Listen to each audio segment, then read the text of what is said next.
Assalamualaikum warahmatullahi wabarakatuh. Kita masuk ke tafsir surat An-Nisa ayat 36. Di ayat sebelumnya Allah telah memfirmankan bagaimana cara kita menjaga hubungan di dalam keluarga antara suami dengan istri. Nah, sekarang fokusnya bergerak kepada hubungan kepada Allah dan manusia lain. Masih konteks An-Nisa konteksnya adalah keadilan dan jangan menzalimi makhluk lain atau manusia lain. Baik, kita mulai. A'udzubillahi minasyaitonirrajim. Wa'budullaha wa la tusyriku bihi syai'a.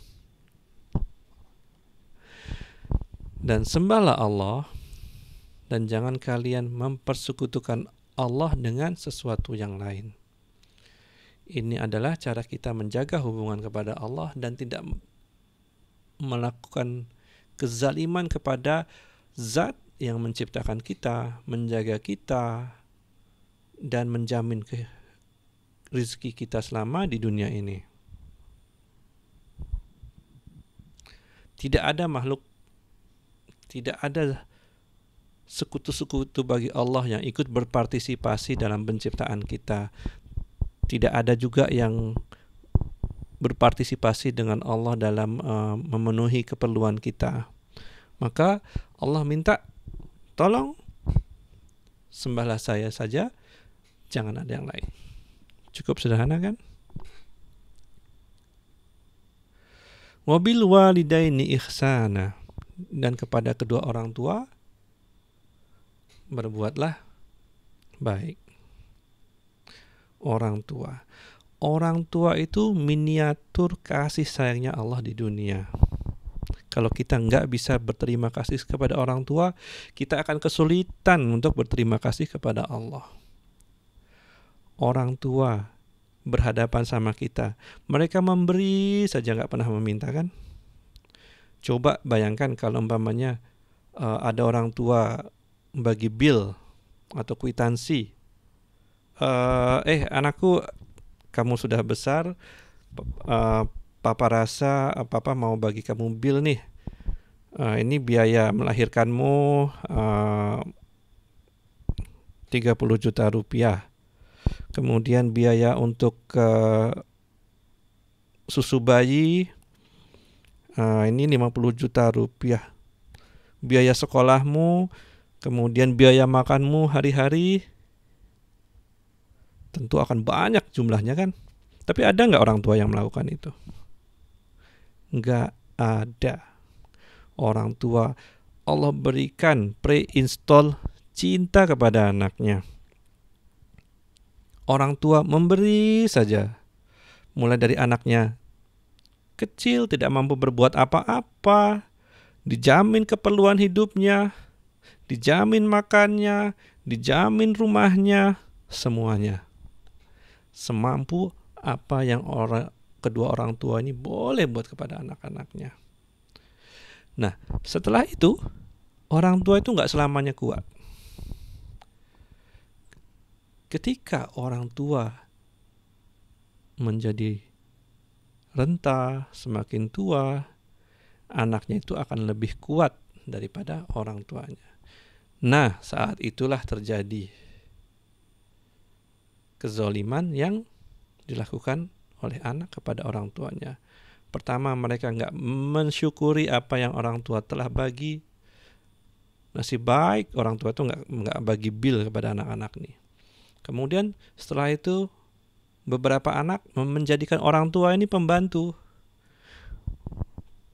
Contoh buat menjaga cucu-cucu mereka. Walaupun kalau dengan arrangement yang baik mungkin ini tidak terjadi, tapi banyak sekali anak-anak yang memanfaatkan keberadaan orang tua. Nah, setelah itu mereka membentak kasar dengan orang tua, karena orang tua semakin tua semakin lemah.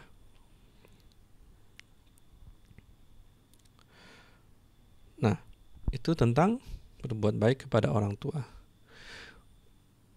Wabidil kurba,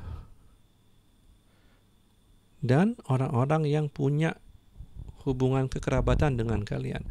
Kalian harus baik dengan mereka. Kalian harus jaga hubungan dengan mereka. Contohnya paman, kemudian bibi. Allah sengaja membuat manusia lahir melewati rahim sehingga ada hubungan kekerabatan. Allah bisa aja buat manusia itu lahir dari umpamanya timun atau tumbuh dari tanah, bisa. Tapi Allah buat manusia lahir dari rahim sehingga ada hubungan kekerabatan. Ada kedekatan keluarga itu lebih daripada yang lainnya. Nah, kalian mesti jaga hubungan itu dengan baik. Kemudian wal yatama, dan anak-anak yatim. Anak-anak yang dilahirkan sudah nggak punya ayah, sudah nggak punya pelindung, sudah nggak punya pemberi rizki, penjaga. Mereka lemah. Nah, ini tanggung jawab kalian. Kalian bisa bersikap egois, tapi Allah meminta kita menjaga hubungan kita dengan anak yatim. Kita harus care dengan mereka. Kita harus memberikan pendidikan buat mereka, sedikit kasih sayang buat mereka, menjaga mereka, jangan dizolimi. Seperti yang sudah kita bahas di ayat-ayat sebelumnya. Wal masakin, dan orang-orang miskin. Miskin itu artinya orang-orang yang punya keperluan hidup. Misalnya keperluan mereka hidupnya 1 juta 1 bulan, tapi mereka hanya punya uang 500.000 rupiah. Nah, orang-orang seperti ini kita mesti baiki, kita jaga hubungannya. Apa yang kita bisa bantu buat mereka. Wal jari dzil kurba, dan tetangga yang punya hubungan kedekatan. Kita pasti punya tetangga, terlebih orang-orang kota yang rumahnya sempit, berdekatan satu sama lain. Ketika kita gagal untuk menjalin hubungan dengan mereka, maka komunitas ini menjadi selfish, tidak peduli satu sama lain. Kemudian wal jaril junub, dan tetangga yang jauh. Jadi yang dekat menjadi lebih utama daripada yang jauh. Was-sahibi bil jambi, dan teman sejawat, teman di kantor, teman di office, teman bisnis, teman sekolah. Kalian harus bina hubungan dengan baik. Wabnis sabil, dan orang-orang yang dalam perjalanan menuntut ilmu, perjalanan untuk berjihad. Nah, mereka itu jauh daripada rumah kampung halamannya. Mereka yang biasanya bisa menggantungkan hidup dengan keluarganya, mereka sudah nggak bisa lagi. Tahu kan kesulitan daripada orang yang jauh dari kampung halamannya. Wa ma malakat aymanukum, dan apa-apa yang kalian miliki. Di sini yang dimaksud adalah hamba sahaya kalian. Nah, ada dalam kitab Bukhari Muslim diceritakan bahwa Rasulullah SAW bersabda, hamba saya itu adalah saudara-saudara kalian dan pelayan kalian. Allah telah menguasakan mereka kepada kalian. Oleh sebab itu, siapapun hamba sahaya yang dikuasai, siapapun hamba sahaya yang kalian kuasai, hendaklah diberi makan sama dengan apa yang dimakan tuannya. Saya mau menggarisbawahi, hamba sahaya dalam Islam itu berbeda dengan hamba sahaya yang kita lihat di TV-TV, hamba sahaya yang sudah diberikan gambaran oleh orang-orang barat. Tidak, mereka diberi makan yang sama dengan tuannya, kemudian diberi pakaian sama dengan apa yang dipakai tuannya. Kemudian jangan kalian membebani mereka dengan pekerjaan yang memberatkan mereka, dan jika kalian memberi tugas kepada mereka, bantulah. Jadi teman-teman sekarang masih dalam posisi yang ngelihat hamba sahaya ini seperti hamba sahaya orang-orang barat. Bukan kan? Susah punya hamba sahaya kalau kayak begini.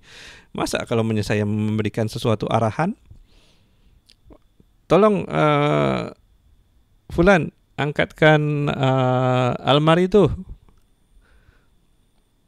Aduh tuan, berat nih, tolong bantu dong. Saya tuan, dia hamba sahaya. Tapi ketika dia nggak mampu mengerjakannya, kita harus bantu. Itulah hamba sahaya dalam Islam. Makannya harus sama, pakaiannya harus sama. Hanya orang kaya saja yang mampu punya hamba sahaya. Nah, di sini Allah mengurutkan daftar manusia yang harus kita berbuat baik dengan mereka. Ada urutannya. Ini dijadikan prioritas. Yang disebut pertama, prioritasnya lebih tinggi. Orang tua di atas daripada kerabat. Kerabat di atas daripada anak yatim. Anak yatim lebih di atas daripada orang-orang miskin. Orang miskin kita harus baiki lebih prioritas daripada tetangga atau jiran yang dekat dan jiran yang jauh. Nah, seperti itu. Karena hidup harus ada prioritas kan. Kita nggak mungkin jaga semuanya. Innallaha la yuhibbu man kana mukhtalan fakhura. Sesungguhnya Allah tidak menyukai orang yang mukhtala, sombong yang berkaitan dengan perilaku. Kemudian fakhura adalah sombong juga yang berkaitan dengan gaya bicara. Jadi Allah meminta kita, kalian itu hidup memerlukan satu sama lain. Kalian tidak boleh merasa tinggi di atas yang lainnya. Pada orang tua ketika mereka lemah, ketika orang tua jadi lemah, kalian tetap harus baik kepada mereka. Kemudian orang-orang yang memang statusnya sudah lemah, anak yatim, orang miskin, kalian tidak boleh merasa lebih tinggi daripada mereka. Bantu mereka, berpartisipasi dalam kebaikan.